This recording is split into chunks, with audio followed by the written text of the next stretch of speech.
Hello केटा हो के छ खबर एक्ज्याक्टली मेरो त दुःखको दुःखै छ यार केटा हो यार च्यानलै ड्याङ्ग भएपछि के कसो खबर एक्ज्याक्टली कुरा गर्नुपर्दा यो च्यानलमा चाहिँ यो भिडियो लास्ट हो है। अब म यो च्यानलमा कुनै पनि भिडियो हाल्दैन होइन, 12 क्लासको पनि हाल्दैन अथवा कुनै पनि संसारको कुनै पनि चिजहरू हाल्दैन। अनि मलाई कसैले भन्थ्यो कि तपाईँको कहानी सुनाउनुहोस् न भन्थ्यो होइन। एक्ज्याक्टली मेरो कहानी के छ यार, मेरो कहानी सुन्यो भने होइन तिमीहरू रुन्छौ केटा, तिमीहरू रुन्छौ। अब राति तिमीलाई रुवाउने चाहना छैन मलाई होइन। अब तिमीलाई यस्तो दुःख छ, हरेक ठाउँमा दुःख छ होइन। तिमीलाई हिँड्ने बेला पनि दुःख छ, पढ्न लागेको छ होला, पढ्न लागेको बेला पनि दुःख छ, अथवा तपाईँ इक्जाम आउला छ होला, इक्जाम आएको बेला पनि दुःख छ तिमीलाई। अब इक्जाम आएको बेला यस्तो दुःख छ, यस्तो दुःखमा मेरो कहानी सुनाएर तिमीलाई रुवाउनु त म एक्ज्याक्टली रुवाउनु चाहन्न क्या। एक्ज्याक्टली केही पनि छैन मेरो कहानी, यति धेरै लामो छ, यति धेरै लामो छ।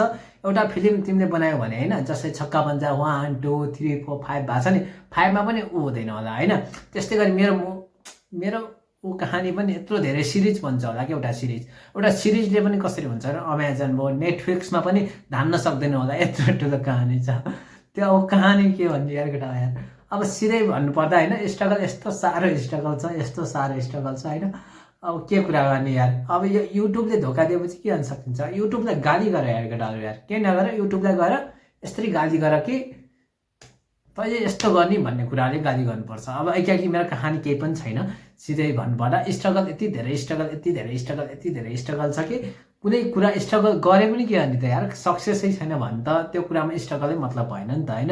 हरेक बखत गरेछ हरेक कुरामा गरेछ, लागेछ लास्टमा हुँदैन भनेपछि त एक्ज्याक्टली के कुरा गर्ने होइन त। एक्ज्याक्टली कुरा गर्नुपर्दा अब कहानी भनेको यस्तै हो केटा यार।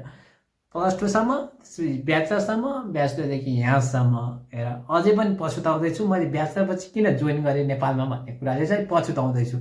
बाहिर गयो भए त आनन्द हुन्थ्यो नि यार, के गज्याङ गरे होला, युट्युब च्यानल खोल्ने, आइटी कम्पनीमा काम गर्नेदेखि लिएर हरेक कुरा गरिरहेछ नि त। लास्टमा यत्रो धेरै गरेर पनि एउटा कार किन्न सकेको छैन यार, एउटा केही गर्न सकिरहेको छैन, एउटा घर बनाउन सकेको छैन, अरूको घरमा गएर रेन्टमा बस्नु परेको छ। यस्तो हालत छ, कसरी यार जिन्दगी यस्तो छ हेर, केही पनि छैन साँच्चै भन्नुपर्दा। धेरै यस्तो दुःख यस्तो हरेक कुरालाई फेस गर्दै यहाँसम्म आइएको। एक्ज्याक्टली कुरा गर्नुपर्दा धेरै कुराहरू फेस गरिरहेको छ लाइफमा।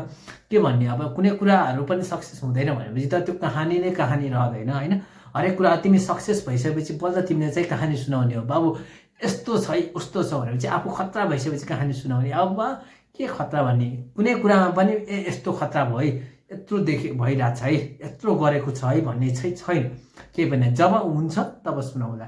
एक्ज्याक्टली कुरा गर्नुपर्दा केही पनि होइन, हरेक कुराहरू मैले चाहिँ लास्टै हार्डवर्क गरेर आएको हो। एक्ज्याक्टली कुरा गर्नुपर्दा लास्टै हार्डवर्क गरेको कसरी भन्ने कुरा गर्छौ भने मैले 9-10मा होइन, एक्ज्याक्टली 9-10सम्म कहिले पनि फर्स्ट आउने भन्नाले 9 क्लाससम्म फर्स्ट आउने, यताउता आउने, कुनै पनि उमा क्याटेगोरीमा पढ्ने, टप 10मै पढ्ने भन्ने चाहिँ थिएन मेरो। एक्ज्याक्टली म्याथमा चाहिँ 9 क्लासमा आएर मेरो राम्रो भएको थियो होइन। एक्ज्याक्टली त्यसपछि चाहिँ मैले 9 क्लासको फर्स्ट टर्ममा फर्स्ट भएको थियो कि, लाइफमा केही पनि नआउने मान्छे फर्स्ट आएको थियो। त्यसपछि मान्छे मोटिभेट भइहाल्छ नि। त्यसपछि 10 क्लासमा पनि लगभग हाइएस्टै आयो होइन। हाइएस्टै आइसकेपछि अब मान्छेलाई अब बढी मार्क्स आइसकेपछि मान्छेलाई एउटा छुट्टै खालको एउटा जोस आउँछ नि त, छुट्टै खालको जोस। म त खतरा हो मान्छे, मैले त गर्नुपर्छ यार, म जति खतरा को होला भन्ने एउटा मनमा हुन्छ नि त होइन। त्यसले गर्दा डुबाउँछ केटा हो कि लाइफमा एभरेज हुनुपर्छ, एभरेज पनि होइन कि खत्तम हुनुपर्छ पढाइमा होइन, कि खतरा हुनु, खतरा पनि हुनुहुन्न फेरि। एक्ज्याक्टली कुरा कि एभरेजै भएको राम्रो भन्नाले भर्खर अलिअलि पास आउँछ त्यो मान्छेले, अनि भोलि गएर कुनै ठाउँमा जुनमा पनि काम गर्न सकिन्छ क्या। मानौ 10 क्लासमा मानौ मेरो 2.5 आयो एक्ज्याक्टली है। त्यसपछि 2.5 आएपछि त्यो मान्छेलाई कुनै एक्सपेक्टेसन हुँदैन। 11-12 पढ्ने बेला एक्सपेक्टेसन हुँदैन, तब पनि मार्क्स कम आयो भने त्यो मान्छेले जे भेटाउँछ त्यो गर्छ, केही फरक पर्दैन। अब एउटा राम्रो मार्क्स आइसकेको मान्छेले, 10मा राम्रो मार्क्स आइसकेको मान्छेले त्यो साइन्सै लिनुपर्छ भन्ने एउटा कन्सेप्ट हुन्छ। फेरि साइन्सै लिएपछि पनि अब +2मा पनि अलिकति राम्रो मार्क्स आइसकेपछि अब त इन्जिनियर पढ्नुपर्छ, यो पढ्नुपर्छ, त्यो पढ्नुपर्छ भन्ने हुन्छ। अब प्रेसर, अब हामी गाउँतिरका मान्छे हो नि त, त्यसैले काठमाडौँ आएर हामी प्रेसर हुन्छ नि त।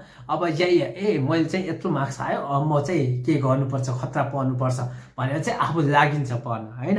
एक्ज्याक्टली जो मान्छेको एभरेज थियो होइन, जो अलिकति बिलो एभरेज थियो त्यो मान्छे हेर अहिले कहाँ पुगेको छ, हामी हेर अहिले कहाँ छौँ। एक्ज्याक्टली कुरा गर्नुपर्दा होइन हाम्रो स्ट्रगल केही मतलबै हुँदैन कि ब्रो एक्ज्याक्टली हार्डवर्क केही मतलबै हुँदैन सिधै कुरा गर्नुपर्दा किनकि भोलि गएर केही हुँदैन त्यो हार्डवर्कले भनेपछि त्यो हार्डवर्कको कुनै मतलबै हुँदैन सिरियसली त्यसैले त अब राम्रो मार्क्स आयो भने सबभन्दा गड्याङ बड्याङ सक्दा लाइफ बिग्रेको भनेको राम्रो मार्क्स आयो भने बिग्रिन्छ लाइफ जहिले पनि मेरो गल्ती नै त्यही हो राम्रो मार्क्स आएपछि मेरो लाइफ बिग्रेको हो सिरियसली कुरा गर्नुपर्दा यदि मार्क्सै नआइदिएको भए म जुन फिल्डमा पनि जान्थेँ जे गर्थेँ लाइफमा अलिकति अगाडि बढ्थ्यो अनि त्यसपछि बिएससी गरिन्थ्यो होला अहिले मजाले गरिन्थ्यो मेरो केटाहरू मसँग 10 क्लास पहिला सानोमा पढ्ने केटाहरू होइन 5-6 क्लाससम्म मेरो पढ्ने केटाहरू चाहिँ एक्ज्याक्टली कुरा गर्नुपर्दा बाहिर गएर अथवा केही कमाएर घर बनाएर बिहे गरेर छोराछोरी पाएर ठुलो भइसके अहिले हेर मेरो हालत म जस्ताको त्यस्तै छु भन्नु खोजेको मेरो केही पनि छैन नि त लगभग मेरो बिहे पनि भएको छैन मैले छोराछोरी जन्माएको छैन केही गरेको छैन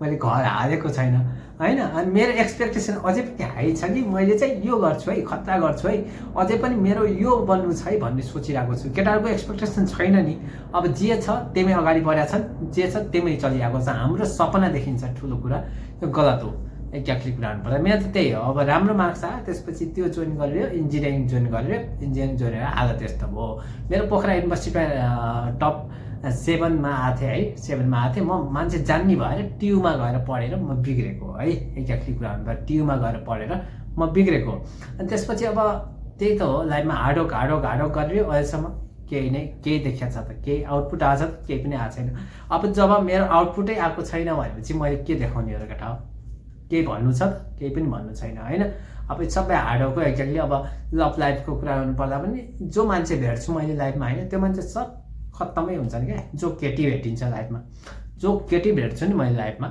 त्यो मलाई कसैले छोडेर जाने भयो होइन बिग्रिने भयो मेरो सब कुराहरू बिग्रिने होइन एक्ज्याक्टली त्यही हो क्या बिग्रिन्छ क्या मेरो लाइफमा त जे आउँछ नि त्यो बिग्रेर जान्छ क्या एक्ज्याक्टली कुरा गर्नुपर्दा त्यसैले मेरो स्टोरी केही पनि छैन अब हार्डवर्क मात्रै हो केटा हो यो हार्डवर्कले कुनै खतरा आउटपुट आइदिएको भए म तिमीलाई भन्थेँ कि खतरा भएको छ भन्ने कुराहरू अब मसँग नलेज जति छ नि त्यो नलेज मैले कतै युटिलाइज गरेको छैन मैले मेरो नलेजले कतै खतरा केही बनेको छ कुनै खतरा कम्पनी खोलेको छ त मैले खोलेको छैन खोलौँला त्यो आफ्नो ठाउँमा हो होइन खोलौँला गरौँला केही गरौँला भोलि गएर त्यो आफ्नो ठाउँमा हो तर एक्ज्याक्टली मैले केही खतरा गरेको छु त केही पनि छैन जब केही पनि छैन के सुनाउनु हो तिमीहरूलाई जस्ट तिमीहरूले चाहिँ जे भेटिन्छ त्यही नै गरेर केटा हो +2 पछि तिमीलाई पढाइमा जाँगर लाग्दैन भने तिमीहरू बाहिर जाऊ